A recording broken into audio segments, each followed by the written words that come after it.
عظیم ان میں ہمیشہ ہمیشہ رہیں گے، اور یہ بہت بڑی کامیابی ہے۔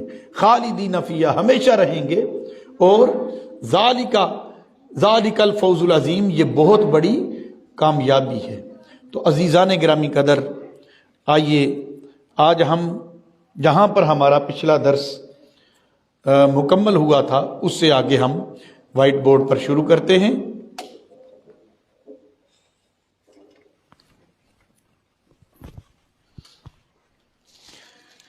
بسم اللہ الرحمن الرحیم۔ آپ ذرا سامنے آ جائیں سارے احباب، آپ بھی ادھر آ جائیں شاہ صاحب۔ ہم نے پچھلے جمعۃ المبارک پر جو کوئی بندہ فوت ہو جائے اور فوت ہونے کے بعد پیچھے جو کچھ چھوڑ جاتا ہے، اس حوالے سے وہ جو مال و متاع، جائیداد، پراپرٹی چھوڑ کے جاتا ہے، اس حوالے سے ہم نے بات شروع کی تھی کہ جو کوئی بندہ جو کچھ بھی چھوڑ کے جاتا ہے اسے ہم کہتے ہیں ترکہ۔ ریوائز کر لیں، وعلیکم السلام۔ اس کو ہم کیا کہتے ہیں بولیے؟ ترکہ۔ جو کوئی ترک کر کے اس دنیا سے چلا جائے۔ اب ترکے کی تقسیم کار کا میں نے عرض کیا تھا کہ سب سے پہلے اس میں سے ہم کیا کریں گے؟ تجہیز و تکفین یا تدفین، ٹھیک ہے؟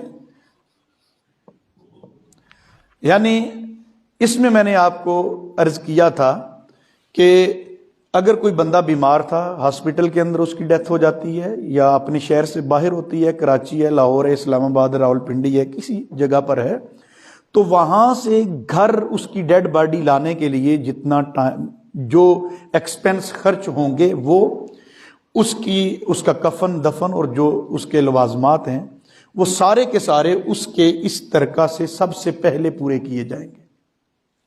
اس کے بعد دوسری چیز تھی، وہ تھا اس کے قرض کی ادائیگی۔ کیا تھا بولیے؟ قرض کی ادائیگی۔ تو قرض ادا کیا جائے گا، یہ دوسرا کام اس کے ترکے میں سے کیا جائے گا۔ قرض کو ادا کرنے کے بعد تیسرے نمبر پر ہے وصیت۔ جو کوئی اس نے وصیت کی کہ میرے مرنے کے بعد میری پراپرٹی ہے اس میں سے اتنا حصہ وہ فلاں ادارے کو دے دیا جائے، اسکول کے لیے وقف کر دیا جائے، وہ میرے کسی غریب رشتہ دار کو دے دیا جائے، شرط یہ ہے کہ وہ اس کا وارث نہ ہو۔ جس کا وراثت کے اندر حصہ ہوتا ہے اس کے بارے میں وصیت نہیں کی جاتی۔ اگر کوئی کر بھی جائے، جس طرح ہمارے ہاں کہا جاتا ہے کہ اے کار مینوں ابا جی دے گئے سن، یا اے زمین مینوں ابا جی دے گئے سن، تو اگر وہ کر بھی جائے تو وہ وصیت وارث کے حوالے سے باطل ہوگی، وہ نہیں مانی جائے گی۔ وصیت غیر وارث کے لیے ہوتی ہے، وارث کے لیے وصیت قبول بولیے شرعاً نہیں ہوتی۔ اتنی بات سمجھ آ گئی؟ بات میں نے عرض کی تھی کہ میرا جو چھوڑا ہوا ترکہ ہوگا، ان کے بعد دیکھا جائے گا کہ وہ مال کتنا بچا ہے۔ اگر مال بچتا ہے 3 لاکھ، تو وصیت اس نے کی کہ 2 لاکھ دے دینا فلاں مسجد یا مدرسے کو یا فلاں سکول کو، تو اب اس کے لیے شرط یہ ہے کہ وہ جو وصیت کر رہا ہے وہ 1/3 سے زیادہ نہ ہو، 1/3 سے زیادہ نہ ہو۔ اب 3 لاکھ بچ گیا، یہ دونوں کام کرنے کے بعد 3 لاکھ میں سے اس نے وصیت کی تھی کہ 2 لاکھ دینے، اگر 2 لاکھ دیں گے تو اس کا معنی یہ ہے کہ وہ 1/3 سے زیادہ ہو گیا، وہ 2/3 ہو گیا، 2/3 ہو گیا۔ وہ 3 میں سے 2 حصے آپ نے ادھر دے دیے، تو اس کے لیے کیا کرنا ہے کہ 1/3 جتنا بنے گا، 1/3 کتنا بنے گا؟ 3 لاکھ ہو، اس کے 3 حصے کریں تو 1/3 کیا بنے گا؟ 1 لاکھ۔ وہ 1 لاکھ آپ نے وصیت جس کے حوالے سے اس نے کی تھی اسے دے دینا ہے۔ یہاں تک بات کلیئر ہو گئی؟ اب اگر وصیت اس نے کم کی ہو، تیسری صورت بھی ہو سکتی ہے نا کہ وصیت اس نے کی کہ 1/3 سے کم کی ہوئی ہے، تو وہ جتنی کی ہے اتنی دے دیں گے، اس میں تو پھر مسئلہ ہی کوئی نہیں رہے گا۔ تو وصیت کی ادائیگی کے وقت جو خاص چیزیں ذہن نشین رکھنی چاہیے وہ یہ ہے کہ ایک وہ غیر وارث ہو. وصیت غیر وارث کے لیے قبول ہوتی ہے. جو وارث ہوتے ہیں ورثاء ہوتے ہیں ان کے لیے وصیت قبول نہیں ہوتی. یہ جو کہتے ہیں نا کہ ابا جی نے کہا تھا کہ یہ تم لے لینا یا تم لے لو یہ میری وصیت ہے، وہ اگر وارث ہے، بیٹا ہے، بیٹی ہے، تو یہ وصیت شرعاً قابل قبول نہیں ہے. اگر باپ نے دینا ہے تو وہ اپنی زندگی میں ہبہ کر کے جا سکتا ہے، گفٹ دے کے جا سکتا ہے. اس کے بعد جو بچ جائے گا اس میں سے وہ، اور گفٹ جب دیا ہے تو شرعاً اور قانوناً وہ گفٹ تب تصور ہوگا جب قبضہ بھی دے دے، قبضہ دینے کے ساتھ ساتھ وہ لکھ کر بھی دے دے. اگر لکھا ہوا نہیں ہے، بالعموم گھروں کے اندر ہوتا ہے کہ ساری فیملی جوائنٹ رہ رہی ہوتی ہے، اور جوائنٹ رہتے ہوئے پھر جب بچوں کی شادیاں ہو جاتی ہیں والدین کے بعد اپنے اپنے بیوی بچوں والے ہو جاتے ہیں، تو اس وقت جب ان کی تقسیم ہونے لگتی ہے تو کہتے ہیں کہ یہ کمرہ بھی میرا ہے، یہ جگہ بھی میری ہے، یہ گھر میں نے لینا ہے. اس وقت یہ معاملے پیش آتے ہیں. تو اگر تو وہ جو باپ نے دیا تھا کہ یہ تمہارا ہے اور گفٹ کر کے یا ہبہ کر کے جو ہمارے ہاں کہا جاتا ہے، تو وہ اس نے باپ نے لکھ کر دیا ہو، باپ نے لکھ کر دیا ہو اور قبضہ بھی دے دیا ہو، ایسی صورت میں وہ گفٹ تصور ہوگا. اگر باپ دنیا سے چلا گیا، اس نے لکھ کر نہیں دیا ہوا، تو وہ زبانی کلامی بات نہیں مانی جائے گی، اس لیے کہ وارث کے لیے وصیت، پھر وہ وصیت کے زمرے میں آتا ہے. اے ابا جی نے یہ کہا تھا، تو وارث کے لیے میں نے عرض کیا کہ وصیت باطل ہوتی ہے، وارث کے لیے قبول نہیں ہوتی. اتنی بات سمجھ آ گئی. اور اگر وصیت اس نے کر دی 1/3 سے زائد، تو 1/3 سے زائد کی ہے تو پھر بھی وصیت نہیں، وہ 1/3 سے جو زیادہ ہے وہ باطل ہو جائے گا، اور 1/3 جتنا بنتا ہے وہ جو وصیت کی ان کو ادا کر دیا جائے گا. یہاں تک سب کو بات سمجھ آ گئی. اس کے بعد چوتھی چیز ہے وراثت. کیا ہے؟ وراثت. ہم کیا سمجھتے ہیں، کوئی بندہ فوت ہوا اور فوت ہونے کے بعد جو کچھ چھوڑ کے گیا تھا وہ سب کچھ وراثت ہی ہے. ان چیزوں کی طرف ہماری توجہ ہی نہیں جاتی. تو پہلے سب سے پہلا نمبر آتا ہے تجہیز و تدفین کا، دوسرے نمبر پہ قرض، تیسرے نمبر پہ وصیت. یہ کرنے کے بعد اب دیکھیں قرآن کریم کے اندر بھی من بعد وصیت یوصین بہا او دین، یہ الفاظ بار بار، یہ الفاظ من بعد وصیت توصون بہا او دین، کہ جو تم وصیت کر کے جاؤ، جو وہ وصیت کر کے جائیں، اور قرض کی ادائیگی کے بعد پھر جو بچ جائے وہ تقسیم، اس میں سے اتنا اتنا حصہ ہونا چاہیے. ٹھیک ہے. آپ قرآن 11-12 سے اس کو جو ہے وہ پڑھیں گے تو آپ کو انشاءاللہ بات سمجھ آ جائے گی. اس کے بعد دوسری چیز، یہ پہلی چیز تھی کہ ترکہ کی تقسیم کیسے ہونی چاہیے، اس میں کیا کیا کام کرنے چاہیے. دوسری ہم نے پچھلے جمعۃ المبارک پر جو چیز پڑھی تھی وہ یہ پڑھی تھی، تو وہ ارز اس میں سے خلط مبحث کی وجہ سے وہ لفظ ہم نے استعمال کیا، لیکن یہ جو کریکٹ لفظ ہے وہ ہے موانع ارث. کیا لفظ ہے؟ موانع ارث. موانع ارث سے کیا مراد ہے؟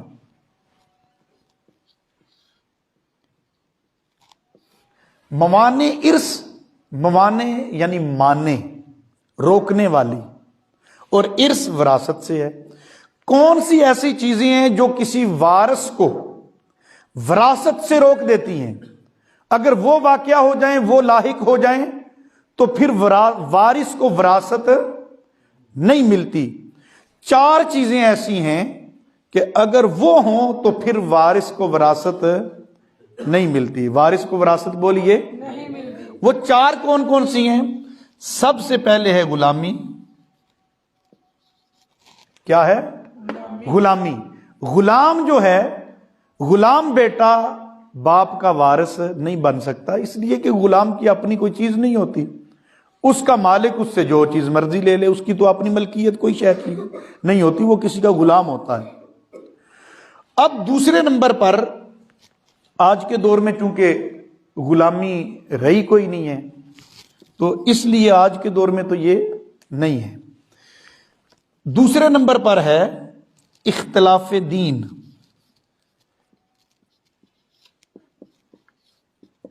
اختلاف دین، اختلاف دین سے مراد ہے کہ اگر بیٹا باپ کافر ہے، بیٹا مسلمان ہے، تو مسلمان کافر کی وراثت میں حقدار نہیں ہوگا۔ بیٹا مسلمان ہے، بیٹا کافر ہے، باپ مسلمان ہے، تو مسلمان کا وارث کافر بولیے نا نہیں بن سکتا۔ ایسی دونوں صورتوں میں ایک دوسرے کا کوئی وارث نہیں ہوتا۔ ایک صورت عرض کی تھی کہ اگر مرتد ہو جائے کوئی، پہلے مسلمان تھا، اللہ نہ کرے کوئی مسلمان مرتد ہو جائے، لیکن چونکہ یہ صورت ہو سکتی ہے اس لیے فقہائے عظام نے اس کو ڈسکس کیا ہے، ہر ممکنہ صورت کو ڈسکس کر کے اس کا سلوشن دیا ہے قرآن و سنت کی روشنی میں۔ اگر کوئی مرتد ہو جائے تو اس کی پیچھے اولاد ہے، وہ بندہ فوت ہو جائے تو اس کے جو بچے ہیں ان کو اس کی وراثت میں کیسے حصہ ملے گا؟ وہ یہ دیکھا جائے گا کہ اس بندے نے مرتد ہونے سے پہلے، یعنی حالت ایمان میں جو زندگی گزاری، جو سال گزارے ہیں، اس میں کیا کچھ کمایا ہے، کتنی کمائی کی ہے، وہ ایک اندازہ لگایا جائے گا۔ اس کے مطابق وہ مسلمان بچے جو ہوں گے ان کو وراثت میں حصہ ملے گا، اور جو اس نے حالت ارتداد میں اسلام چھوڑنے کے بعد کفر اختیار کرنے کے بعد جو کچھ کمایا ہوگا، بھلے وہ انبار ہوں، ڈھیر ہوں، اس میں سے مسلمان بچوں کو کچھ نہیں ملے گا۔ اتنی بات سمجھ آ گئی؟ اور اگر باپ مسلمان ہو اور بیٹا مرتد ہو جائے تو مرتد کو مسلمان کی وراثت سے کچھ بھی نہیں ملے گا۔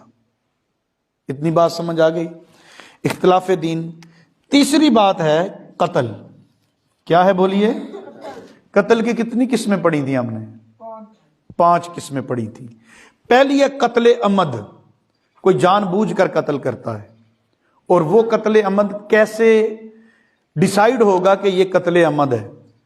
قتل عمد تیز دھار آلہ، چھری، چاقو، خنجر، کلاڑا، ٹوکا، یا کوئی فائر کرتا ہے کسی بھی پستول سے، تو فائر بھی زندگی لینے کے لیے، اس سے بھی جان جاتی ہے، تیز دھار آلے سے، چھری سے، چاقو سے، اس سے بھی جان جا سکتی ہے۔ تو کوئی وار کرتا ہے، اگلے کی جان چلی جاتی ہے، قتل ہو جاتا ہے، تو قاتل مقتول کا وارث نہیں بنے گا۔ یہ پہلی صورت تھی قتل عمد۔ دوسری ہے شبہ عمد۔ شبہ عمد، عمد کہتے ہیں جان بوجھ کر قتل کرنا۔ شبہ عمد میں نے بتایا کہ کوئی بندہ کسی کو ہلکی پھلکی چھڑی ہے اس کے پاس، اس سے مارتا ہے، کوئی تھپڑ مار دیتا ہے، یا کوئی ایسی چیز مارتا ہے جس سے کسی کی جان نہیں جاتی۔ اب ہلکی سی چھڑی ہو، وہ کسی کو مارے تو اس سے کسی کی جان نہیں جاتی۔ اساتذہ اپنے طلبہ پر یہ تجربہ کرتے رہتے ہیں، ٹھیک ہے؟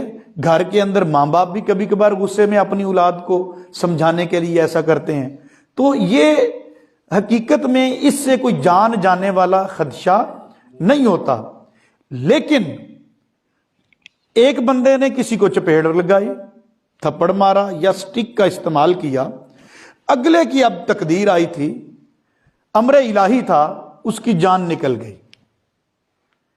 ایسی صورت میں بھی قاتل وارث نہیں ہوگا، قاتل وارث نہیں ہوگا، اس لیے کہ وہ چیز جو ہے اس سے تکلیف تو ہوتی ہے، اگرچہ جان نہیں نکلتی لیکن تکلیف تو ہوتی ہے اگلے کو، تو اس میں بھی وہ وارث نہیں ہوگا۔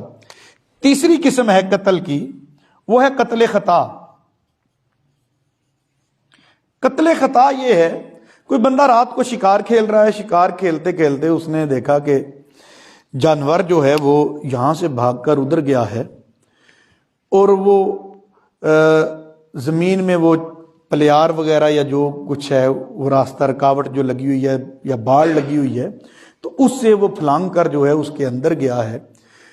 اب اندھیرا ہے، اندھیرے کی وجہ سے محسوس اسے نہیں ہوتا، پہچان نہیں کر پایا، وہاں کوئی شخص تھا، وہ کھڑا ہوا یا اس کی حرکت دکھائی دی، اس نے سمجھا یہ جانور ہے، وہ شکار کرنے والے نے فائر کر دیا، وہاں پر تھا اس کا اپنا کوئی عزیز جس کا وہ وارث بنتا تھا، اس کی جان چلی گئی، قتل ہو گیا، یہ قتل خطا ہوتا ہے۔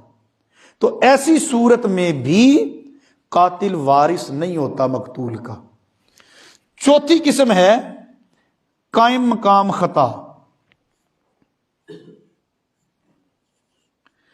چوتھی کی صورت کیا ہے؟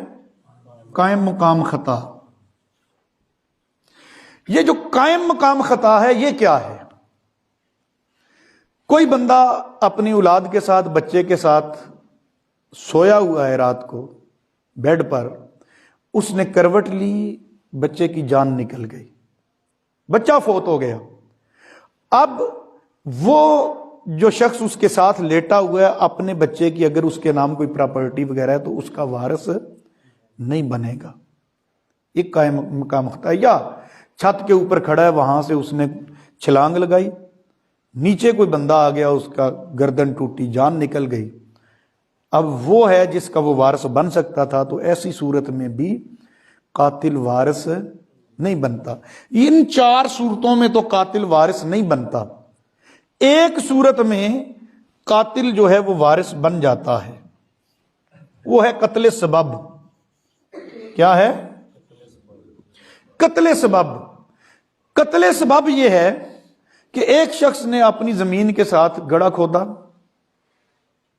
اس کا ارادہ جو ہے یہ نہیں تھا کہ کوئی بندہ آ کے گرے اس میں تو میں کسی کو مار دوں، یہ ارادہ نہیں تھا، ہو سکتا ہے پانی نکالنے کے لیے یا کسی اور ضرورت کے تحت اس نے گڑھا کھودا، یا اس کی زمین میں کوئی چیز پڑی ہوئی ہے، اس نے اٹھا کے سائیڈ پہ کی ہے، پتھر ہے، لکڑی ہے، جو بھی ہے سائیڈ پہ رکھی، بندہ آیا، اس کو ٹھوکر لگی، اس سے گرا، اس کی جان نکل گئی، یا کوئی گڑھے میں غلطی سے گر گیا، جان نکل گئی۔ تو ایسی صورت میں چونکہ اس شخص کا جس نے وہ گڑھا کھودا تھا، لکڑی رکھی تھی یا پتھر رکھا تھا، کسی کو مارنے کا ارادہ تھا ہی نہیں، کسی کو تکلیف پہنچانے کا ارادہ تھا ہی نہیں، نہ کوئی ایسی صورت تھی کہ اس کی وجہ سے کوئی نیچے آئے فوت ہو جائے یا کوئی ایسا صورت، اس نے چیز رکھی، اس کے ساتھ ٹھوکر لگی، وہ ٹھوکر سبب بنی جان نکلنے کا، تو ایسی صورت میں قاتل جو ہے وہ وارث ہوتا ہے۔ یہ 5 صورتیں آج ہم نے ریوائز کر لیں۔ آج کا ہمارا جو سبق چل رہا ہے وہ بڑا انتہائی اہم ہے، اس کو آج ہم تھوڑا سا ڈسکس کرتے ہیں، اور اگلے جمعۃ المبارک پر ہم اس کو مزید اس کی تفصیل عرض کریں گے، تاکہ جس طرح پچھلا سبق آج ریوائز ہوا، اسی طرح آج کچھ چیزیں ہم پڑھیں گے جو اگلے جمعۃ المبارک پر ریوائز ہوں گی، تو یہ رویژن کے ساتھ ریپیٹیشن جو ہے، اس کے ساتھ ریپیٹیشن کے ساتھ ہماری چیزیں ہمیں یاد بھی ہوتی چلی جائیں گی۔ آپ سے دوبارہ میں آج التماس کروں گا کہ آپ بر وقت آیا کریں، اس لیے کہ